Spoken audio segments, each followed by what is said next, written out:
오늘 시편 72편은 솔로몬의 시다 이렇게 가로 안에 나와 있습니다. 솔로몬의 시가 두 편이 있는데 그 중에 한 편으로 이렇게 알려져 있습니다.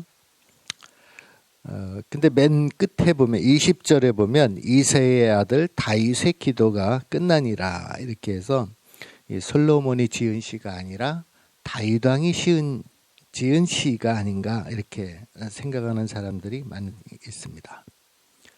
그래서 이것을 다시 풀이하면은 다윗 왕이 자기 아들인 솔로몬을 위해서 기도한 시가 아닌가 이렇게 말하는 학자들이 많이 있습니다. 솔로몬의 시가 아니라 솔로몬을 위한 시 이렇게 보고 말씀을 드리겠습니다. 솔로몬은 아버지 다윗 왕에 의해서 그 왕으로 지명이 됐습니다. 그래서 왕의 교육을 받고 이제 왕으로 나아갈 이스라엘의 두 번째 왕이 되는 것입니다. 세 번째 왕이 되죠. 다윗은 이제 자기 노년에 이제 나이가 많이 들어서 다음 왕으로 솔로몬을 지명하고 솔로몬을 위해서 왕이 되기 위한 그 기도를 하나님 앞에 드리는 거죠. 그런데 자기 자식을 위한 기도가 그 왕이 그 세력이 확장돼서 아주 좋은 왕이 되길 바라는 것보다도 무엇을 위해서 기도했냐면 1절에 보니까 주님의 판단력을 왕에게 주시고 또 주님의 공의를 왕의 아들에게 주소서. 그래서 판단력과 공의를 위해서 기도했습니다. 이 좋은 아버지는 어떤 아버지인가? 우리가 한번 이 구절에서 한번 생각해 볼 필요가 있지 않나 생각해 봅니다. 다윗 왕은 이렇게 하나님의 판단력과 하나님의 공의를 위해서 기도했는데 솔로몬은 왕이 되고 나서 일천번제를 먼저 드렸죠. 하나님 앞에. 자기에 있는 온 재산을 통틀어서 하나님 앞에 한번 드려본 겁니다. 일천번제라는 것은 우리가 매일 이렇게 천일 동안 드리는 그것이 아니고 한 번에 자기의 모든 있는 성심을 다해서 드리는 거예요. 자기의 온 정성을 다해서 온 재산을 다해서 자기에 있는 모든 것을 하나님 앞에 한번 드려보는 겁니다. 우리 인생에도 그런 기회가 한 번씩 있었으면 좋을 것 같습니다. 주로 선교사들은 이제 선교사로 출발할 때 그런 마음을 갖고 출발을 합니다. 그래서 자기한테 있던 모든 것 통틀어서 제로를 만들고 나가는 거죠. 선교지로. 내가 갖고 있으면은 그것을 이용해서 하나님보다도 그것을 의지할 경우가 많이 있으니까 그래서 모든 것을 통틀어서 정리를 해가지고 하나님 앞에 드리고 출발을 하는 겁니다. 이것이 일천번제의 아주 큰 의미입니다.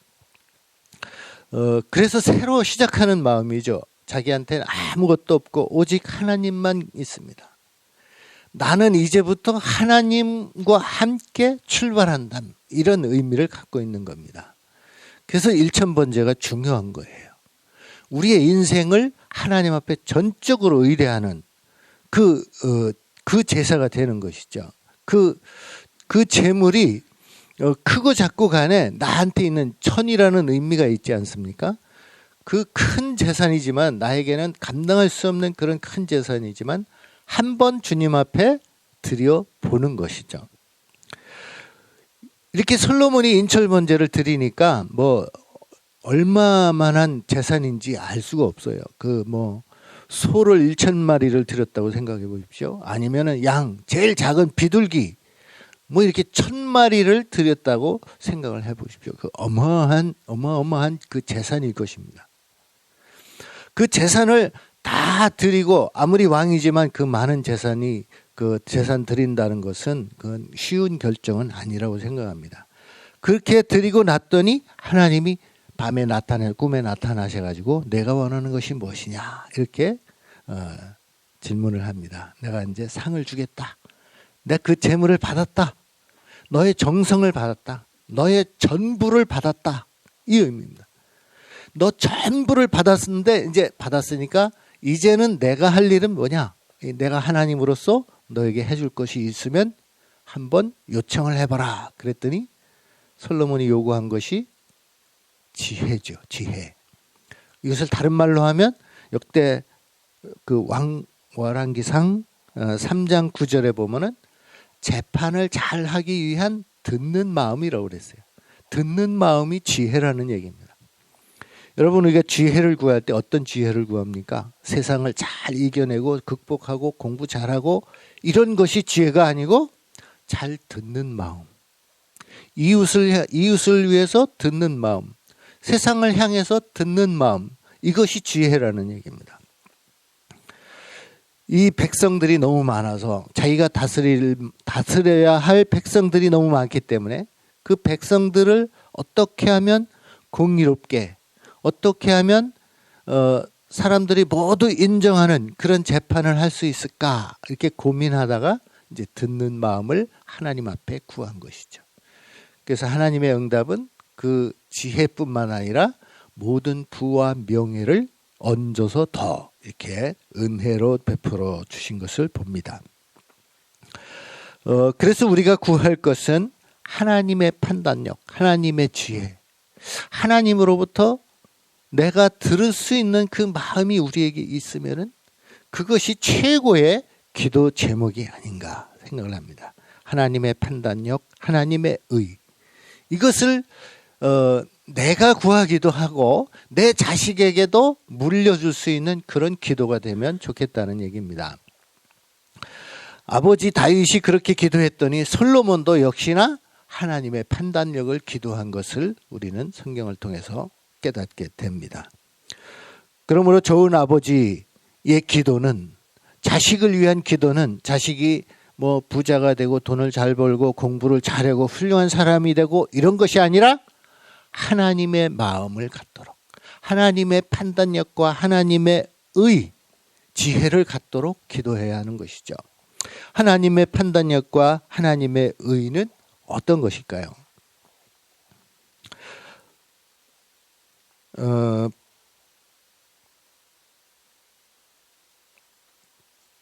8절에 보니까 세상 모든 영역이 주의 통치에 있다고 그랬습니다. 바다에서부터 바다까지, 강에서부터 땅끝까지 온 세상이 다 하나님의 것이라는 것이죠. 근데 그 안에 있는 사람들, 그 안에 있는 사람들 가운데 12절에 보니까 궁핍한 자들이 부르짖고 도움을 받을 수 없는 가난한 자들이 있다고 그랬습니다. 그 가난한 자와 궁핍한 자를 불쌍히 여기고 궁핍한 자의 생명을 구원하는, 또 그 생명을 압박하고 강포하는 이런 자들에서 구원하는, 그것이 왕의 일이다 이거예요. 이 땅에는 가난한 자들이 없을 수가 없습니다. 궁핍한 자들이 없을 수가 없어요. 아무리 선진국이라도요, 가난한 자들이 있고 궁핍한 자들이 있습니다. 왜냐하면 하나님이 우리에게 그런 자들을 남겨주신 것 같아요. 그들의 마음을 듣고 그들의 그 필요를 공급하라고 하는 하나님의 명령이 아닌가 생각합니다. 저는 뉴질랜드에서 한 1년 정도를 보냈는데요. 거기에도 뉴질랜드 선진국 아닙니까? 그럼에도 그 바퍼 사역을 하는 선교사가 있었어요. 그 선진국에 바퍼하면 그 거리에서, 길거리에서 자는 사람들, 이런 사람들을 밥을 먹이는 거 아니에요? 그렇게 부자 나라인데도 그런 가난한 사람들이 있다. 이 미국은 말할 것도 없고 영국에도요, 길거리에서 노숙하는 사람들이 그렇게 많을 수가 없어요. 그런 선진국임에도 불구하고 노숙자들이 많고 거지들이 많고 도둑들이 많이 있어요. 왜 그런 사람들을 놔둡니까? 우리를 훈련하기 위해서 하나님은 그런 자들을 놔두신 것 같아요. 우리 주변에 어디 가든지 그런 자들은 찾아보면 찾을 수가 있어요. 그런 자들을 위해서 봉사하고 구제하고 열심히 선교하는 그런 사람들이 우리 주변에 많이 있습니다. 없을 수가 없어요. 어느 나라든지. 하나님이 우리를 위해서 그런 자들을 늘 마련해 주신 것 같아요. 예수님도 그러셨죠. 가난한 자들은 늘 너희와 함께 있다. 그러나 예수님은 떠나간다. 그렇기 때문에 예수님을 위해서 기름을 다 쏟아부어서 그 발을 닦아줬던 그 마리아를 칭찬하셨던 것이죠. 가난한 자들은 너희들과 항상 있으니까 그들은 너희들이 항상 도와줘라. 그러나 예수님은 곧 하늘로 올라가신다. 그래서 예수님의 장사를, 그 죽으심을, 십자가를, 그거를 그 깨닫게 하기 위해서 그 여인이 그 제사를 준비하는 그 마음으로 예수님의 발을 씻겼던 그것을 칭찬하신 모습을 우리는 성경을 통해서 보았습니다. 그래서 잠언 14장에 보면은 가난한 사람을 학대하는 자는 그를 지으신 하나님을 멸시하는 자라고 그랬습니다. 궁핍한 사람을 불쌍히 여기는 자는 주님을 존경하는 자라고 했습니다. 야고보서 1장에 보면 참된 경건은 고아와 과부를 돌보는 사람들이라고 했습니다. 이것은 우리 주변에 항상 그런 사람들이 있다는 것을 예표하고 있습니다. 오늘 본문에서 이제 왕을 위한 기도인데 이 왕은 예수님을 예표하기도 합니다. 예수님이 이 나라의 주인이라는 것이죠. 이 세상의 주인이라는 것입니다. 그래서 이 다윗 왕이 기도하기를 영원하신 하나님의 이름을, 마지막 우리 아까 읽은 본문에 본 대로 하나님의 이름은 영원하고 해와 같이 장구하리라고 그랬어요. 영원히 찬송받으실 하나님이시라는 것이죠. 그래서 하나님의 영광이 충만하게 찬송받으시는 그 날을 우리는 기다리면서 기도하면서 나아갑니다. 그래서 이 세상의 모든 왕과 민족들이 10절에 보니까 주님을 섬기리라 이렇게 말하고 있습니다. 세상의 모든 영역이 주님의 통치 안에 있다는 것이에요. 그래서 우리가 이 안에 광산구에 살지만 광산구만이 하나님의 영역이 아니고 온 세상에 우리가 갈 수 없는, 정말 어떤 민족들은요 이게 다 막아놓고 외부인들의 출입을 통제하건 못 오게 하는 그런 부족들이 많이 있습니다. 나라들이 자기네가 섬기는 그 신, 알지 못하는 신에게 드리는 그 제사, 그것으로 하나님을 삼는 자들이 너무 많습니다. 그래서 하나님은 끝까지 그런 사람들을 우리 주변에 남겨두어서 우리로 하여금 그들을 위해서 기도하게 하고 그들을 위해서 나아가게 합니다. 그래서 우리가 선교가 필요한 것이죠.